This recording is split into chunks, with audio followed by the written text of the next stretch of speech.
Good morning. मैं सुशील UK जोश से। विरासत में जगजीत सिंह की देहरादून में याद, कहाँ तुम चले गए। विरासत का सालाना जलसा आयोजित किया गया। विरासत के सांस्कृतिक संध्या कार्यक्रम में निर्भय सक्सेना द्वारा हिंदुस्तानी वोकल संगीत की प्रस्तुतियां दी गई। विरासत के लोगों को साजन मोरा घर एवं कजरी बरसन लागी बदरिया के धुन से नंदिनी शंकर ने मोहित किया। देहरादून विरासत आर्ट एंड हेरिटेज फेस्टिवल 2022 के 9वें दिन की शुरुआत विरासत साधना कार्यक्रम के साथ हुआ। विरासत साधना कार्यक्रम के अंतर्गत राजेश बादल द्वारा जगजीत सिंह की देहरादून में याद पर विरासत का सालाना जलसा रखा गया, जिसमें राजेश बादल जी ने जगजीत सिंह के जीवन यात्रा के बारे में बताया। राजेश बादल जी बताते हैं, बेजोड़ गजल गायक जगजीत सिंह का देहरादून से क्या रिश्ता था, हम में से ज्यादा लोग नहीं जानते। इकलौते जवान बेटे विवेक की मौत ने उनको तोड़ दिया था। वे जब भी कोई शो करते, उसमें विवेक को जरूर याद करते और गाते, कहाँ तुम चले गए। और ऐसा ही एक दिन उनकी जिंदगी में भी आया, जब उन्होंने विवेक के पास जाने का फैसला कर लिया। वो शहर देहरादून ही था, जब वे 20 सितंबर 2011 की शाम को देहरादून में रूंधे गले से 10 मिनट तक यही गाते रहे, कहाँ तुम चले गए। सुनने वाले भी उनके साथ आंसू बहा रहे थे। इस शो के बाद जगजीत लौट गए।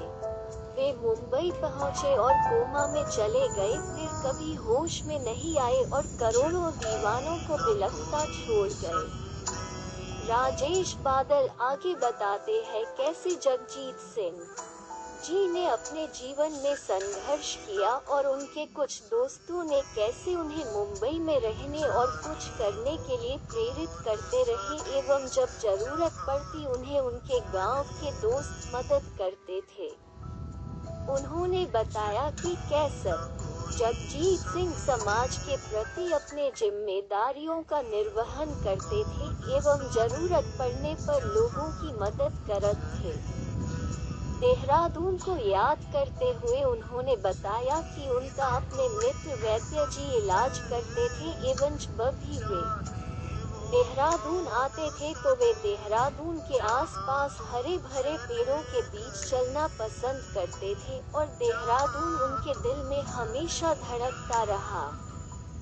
श्री राजेश बादल एक वरिष्ठ पत्रकार हैं और उन्हें पत्रकारिता क्षेत्र में 46 वर्षों का अनुभव है।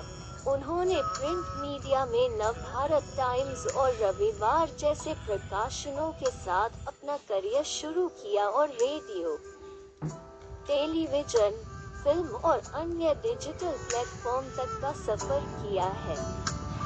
अपने लंबे करियर में उन्होंने स्वदेशी, आज तक, voice of India, Doordarshan, Rajya Sabha TV और कई अन्य चैनलों के साथ काम किया।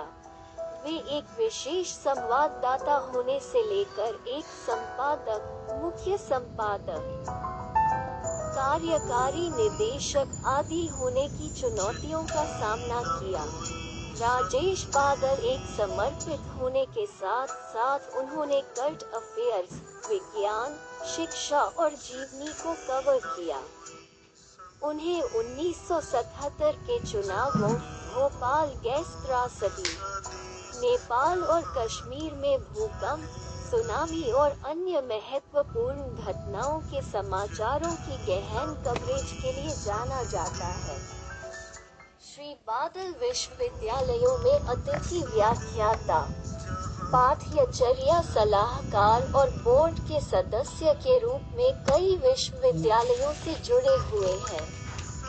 उन्होंने अनगिनत लेखों और पुस्तकों का लेखन और सह-लेखन किया है और श्री जगजीत सिंह पर 5 घंटे की मैराथन फिल्म सहित कई फिल्मों और वृत्तचित्रों का निर्माण किया है। उन्हें अंतर्राष्ट्रीय महात्मा गांधी सम्मान, राष्ट्रीय राजेंद्र माथुर सम्मान, माखनलाल चतुर्वेदी पत्रकारिता पुरस्कार जैसे कई पुरस्कार मिले हैं एवं महान गायक जगत सिंह पर उनकी नवीनतम पुस्तक को अत्यधिक सराहा गया है। सांस्कृतिक संध्या कार्यक्रम का शुभारंभ दीप प्रज्वलन के साथ हुआ एवं निर्भय सक्सेना द्वारा हिंदुस्तानी वोकल संगीत की प्रस्तुतियां दी गई। उन्होंने अपने प्रस्तुतियां का आरंभ राग कमोद विलंबित में मति मलिनिया, उसके बाद छोटा ख्याल द्रुत बंदिश एवं मध्यलय में तोरे जाने ना दूंगी, राग सोहनी में एक तराना एवं अंत में एक दादरा, तुम बिन मोरा जिया नहीं लागे से प्रस्तुति का समापन किया। उनकी संगत में उनका साथ जाकिर ढोलपुरी, हारमोनियम, मिथिलेश झा, तबला, कन्हैया बहेती, तानपुरा, योगेश, तानपुरा पर दिया। निर्भय सक्सेना ग्वालियर में एक संगीत परिवार में पैदा हुए। निर्भय ने अपने पिताश्री से कम उम्र में संगीत सीखना शुरू कर दिया था। राधे श्याम सक्सेना बाद में उन्होंने उमेश कंपवाले सम 7 वर्षों तक शास्त्रीय गायन का प्रशिक्षण प्राप्त किया। उन्हें अगस्त 2011 में आईटीसी संगीत अनुसंधान अकादमी, कोलकाता में एक कनिष्ठ विद्वान के रूप में चुना गया और श्री ओंकार दादरकर से प्रशिक्षण प्राप्त किया। अब वह ITCSRA में एक वरिष्ठ विद्वान हैं, जिन्हें पद्मश्री पंडित उल्हास काशलकर द्वारा उचित गुरु शिष्य परंपरा के तहत प्रशिक्षित किया जा रहा है।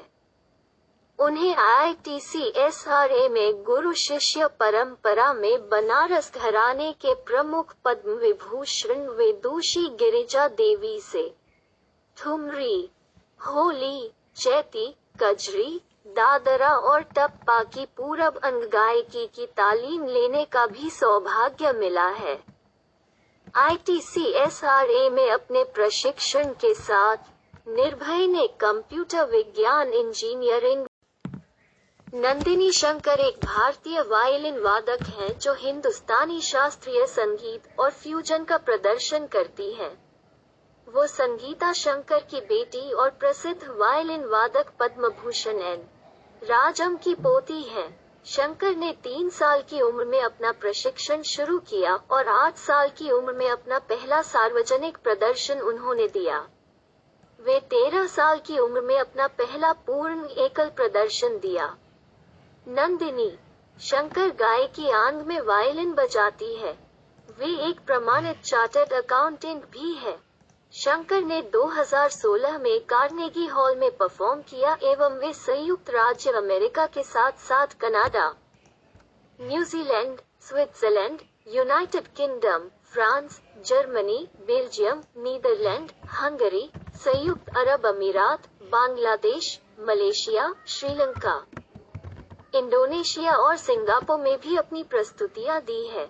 9 अक्टूबर से 23 अक्टूबर 2022 तक चलने वाला यह फेस्टिवल लोगों के लिए एक ऐसा मंच है जहां वे शास्त्रीय संगीत एवं नृत्य के जाने माने उस्तादों द्वारा कला, संस्कृति और संगीत का बेहद करीब से अनुभव कर सकते हैं। इस फेस्टिवल में परफॉर्म करने के लिए नामचीन कलाकारों को आमंत्रित किया गया है। इस फेस्टिवल में एक क्राफ्ट्स विलेज, क्विजीन स्टॉल्स, एक art fair, folk music, Bollywood style performances, heritage walks आदि होंगे। यह फेस्टिवल देश भर के लोगों को भारत की समृद्ध सांस्कृतिक धरोहर और उसके महत्व के बारे में ज्यादा से ज्यादा जानकारी प्राप्त करने का मौका देता है। फेस्टिवल का हर पहलू, जैसे कि आर्ट एग्जीबिशन, म्यूजिकल्स, फूड और हेरिटेज वॉक भारतीय धरोहर से जुड़े पारंपरिक मूल्यों को दर्शाता है। रीच की स्थापना 1995 में देहरादून में हुई थी। तब से रीच देहरादून में विरासत महोत्सव का आयोजन करते आ रहा है। उद्देश्य बस यही है कि भारत की कला, संस्कृति और विरासत के मूल्यों को बचा के रखा जाए और इन सांस्कृतिक मूल्यों को जन जन तक पहुंचाया जाए। विरासत महोत्सव कई ग्रामीण कलाओं को पुनर्जीवित करने में सहायक रहा है, जो दर्शकों की कमी के कारण विलुप्त होने के कगार पर था। विरासत हमारे गांव की परंपरा, संगीत, नृत्य, शिल्प, पेंटिंग, मूर्तिकला, रंगमंच, कहानी सुनाना, पारंपरिक व्यंजन आदि को सहेजने एवं आधुनिक जमाने के चलन में लाने में महत्वपूर्ण भूमिका निभाई है और इन्हीं वजह से हमारी शास्त्रीय और समकालीन कलाओं को पुनः पहचाना जाने लगा है। विरासत 2022 आपको मंत्रमुग्ध करने और एक अविस्मरणीय संगीत और सांस्कृतिक यात्रा पर फिर से ले जाने का वादा करता है।